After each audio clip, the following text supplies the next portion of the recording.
এখন আমরা আমাদের রেমিটের যোদ্ধা কি নাম আপনার? শরীফুল ইসলাম। শরীফুল ইসলামকে আমরা হাফেজ আরিফুল ইসলাম, তোমার হাত দিয়ে তুমি পাসপোর্টটা একটু বোঝাই দাও। আসেন, কাছে আসেন। হাফেজ আরিফুল ইসলাম, আপনি কি আরেকবার সৌদি আরব গেছিলেন? ও, তাহলে আজকে আপনি কিভাবে আসেন আমাদের এখানে?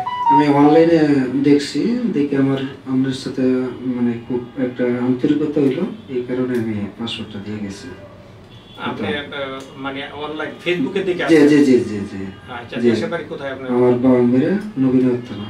আচ্ছা, ঠিক আছে। আপনি যে আজকে আমাদের টিকিট পাসপোর্ট পাচ্ছেন এবং আপনাদের এই যে টাকা পয়সা দিবেন সবকিছু কি আমাদের সাথে ঠিকঠাক আছে? ইনশাআল্লাহ।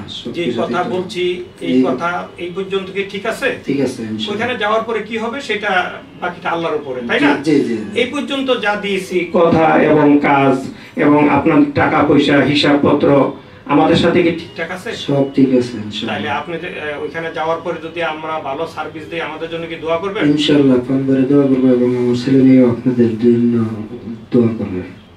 প্রিয় দর্শক, শরীফুল ইসলাম উনি ফেসবুক থেকে আমাদের এখানে আসছে। প্রতিনিয়ত লামিয়া ওভারসিসে ফেসবুক থেকে অনেক লোক আলহামদুলিল্লাহ সবাই আসে। আমরা তারা নিরীহ মানুষ, তাদেরকে সেবা দেই এবং আপনারা প্রত্যেকটা ভিডিও দেখেন।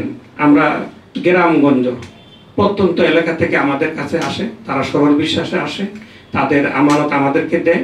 আমরা তাদের আমানতটা যথাযথভাবে আমরা তাদের কাগজপত্র ঠিকঠাক করে আমরা তাদেরকে বিদেশে পাঠাই এবং যাওয়ার পরও আমরা যথাযথ সেবা দিই। ইনশাল্লাহ আপনাদের যদি ভালো লাগে, এই শরীফুল ইসলামের মতো শত শত লোক ইনশাল্লাহ ফেসবুক থেকে আসছে, আমরা তাদের সেবা দিচ্ছি। প্রিয় দর্শক, যাদের ভালো লাগবে আসবেন। লামিয়া ওভারসিস আপনাদের পাশে আছে। আমরা দীর্ঘ 27 বছর এই লামিয়া ওভারসিস রেমিটের যোদ্ধাদের সেবা দিচ্ছি। আমরা ইনশাল্লাহ যতদিন বেঁচে থাকবো তাদের রেমিটের যোদ্ধাদের সেবা দিয়ে বেঁচে থাকবো। তা আপনি একজন রেমিটের যোদ্ধা, আপনার সাথে একটু বুকটা মিলাই দিই নাকি? রেমিটের যোদ্ধা, আপনার সাথে একটু বুকটা মিলাই দিই, ঠিক আছে? প্রিয় দর্শক, তারা আমাদের রেমিটের যোদ্ধা, তারাই আমাদের অহংকার, তারাই আমাদের দুর্বার ছেড়ে, তারাই আমাদেরকে সুখে রাখতে পারে। বাংলাদেশের মুখে হাসি ফুটাইতে পারে, সারা বিশ্বে বাংলাদেশকে তারা উজ্জ্বল করতে পারে। এই বলে আজকের ভিডিও এখানেই শেষ করলাম। পরবর্তী ভিডিও নিয়ে আসতেছি। আজকে আমাদের অনেক ফ্লাইট পর্যায়ক্রমে ইনশাআল্লাহ রোজার মাস আস্তে আস্তে আসবে, আমরা বিদায় দেব। আসসালামু আলাইকুম ওয়া রাহমাতুল্লাহ।